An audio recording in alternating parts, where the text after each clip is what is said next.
नमस्कार module 7 lesson 4 को स्वागत। व्यवसाय तो दिन राति भलरे चली किंतु मास शेष में लाभटा कुआड़े जाउची सेटा कौन ठीक रे बुझी होनी। तेबे आजर एही विश्लेषण में आमे सेही रहस्य उपर पर्दा उठेबा आउ शिखिबा कॉस्टिंग एवं रियल प्रॉफिट विषय रे।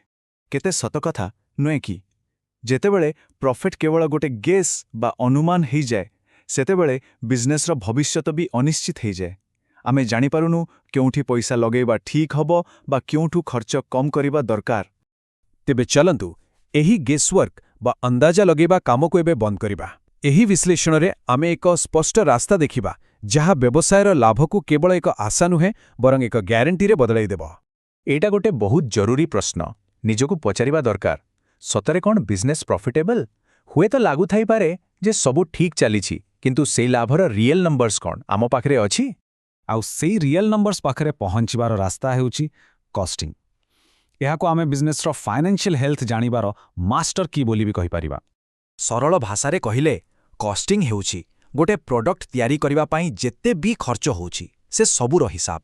आउ मने रखिबा दरकार एथिरे खाली सामनारे देखा जाउथबा खर्च नुहे बरं सेई छोटो छोटो लुचि रहितबा खर्च भी शामिल जाको आमे अधिकांश समय रे इग्नोर करिदो। बुझिबाकु सहज करिबा पई चालंतु एई सबु खर्च को दुई भागरे बांटी देबा। गोटे हेला डायरेक्ट कॉस्ट माने जेउ खर्च सीधा प्रोडक्ट तयारी रे लागे आ आरोटा हेला इनडायरेक्ट कॉस्ट जहा पूरा बिजनेसटा को चलेबा पई दरकार। डायरेक्ट कॉस्ट रो उदाहरण तो बहुत सीधा सड़क जेमिति कि कंचा माल बा रॉ मटेरियल तापरे कारीगर रो मजूरी आउ शेषरे पैकेजिंग खर्च ए सबु तो आमे सहजरे देखि पारो। हेले प्रकृत गेम चेंजर हेउछि इनडायरेक्ट कॉस्ट्स। एगुडको हेउछि सी हिडन कॉस्ट्स जेमते कि दुकानर बिजली बिल जिनिसा पठेवार ट्रांसपोर्ट खर्च फोन इंटरनेट खर्च किंबा आमे जो ऑनलाइन प्लेटफॉर्म रे बिकुछे तार फीस। जदि एगुडी को हिसाब रे न नेबा तेबे लाभ खाली खाता रे ही रही जिवो बैंक अकाउंट रे नुहे। ठीक अछि थ्योरी तो बहुत हला। चालंतु एबे एक रियल प्रोडक्ट रो उदाहरण नै एहाकु बुझिबा। धरंतु आमे गोटे हाथ तयारी बाउंस टोकेई रो कॉस्टिंग करिबा। हिसाब करिबा आगरु एई सरल फॉर्मूलाटाकू मने रखिबाकू पड़िबो।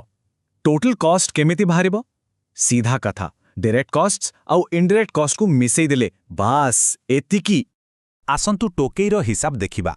एथिरे कंचा माल लागिला 200 टंकार कारीगर रो मजूरी गला 100 टंका आउ पैकेजिंग रे 30 टंका। एहा सहित डेलीवरी आउ प्लेटफॉर्म फीस भली इनडायरेक्ट कॉस्ट मिसी हेला 120 टंका। तेबे सबु मिसेई की गोटे टोकेई रो टोटल कॉस्ट पड़िला 450 टंका।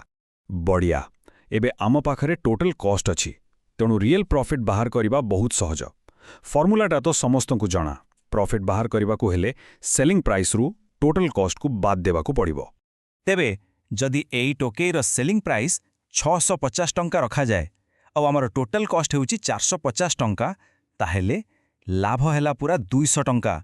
देखिले तो एइटा आउ गेस नुहे एइटा होची ग्यारंटी। एबे आसंतु सेही भूल गुडी को विषय रे कथा हेबा जहा जानतरे हेउ कि अजानतरे आम प्रॉफिट को धीरे धीरे खाई जाए। एई कथाटाकू सबुबेले मने रखिबाकू हेबो। हिडन कॉस्ट्स को इग्नोर करिबा माने लॉस को निमंत्रण करिबा। प्रॉफिट तो बहुत दूरर कथा।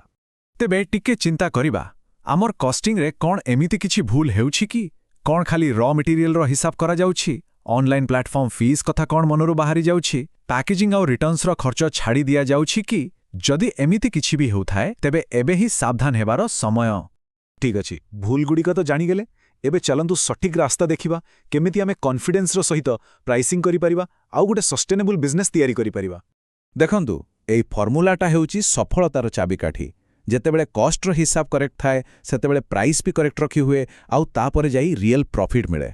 एहा एकदम सीधा हिसाब। तेबे करिबा कोन एठारे 4टा सिंपल स्टेप अछि। स्टेप 1 प्रति प्रोडक्ट पाई गोटे डिटेल्ड कॉस्ट लिस्ट तैयारी करंतु।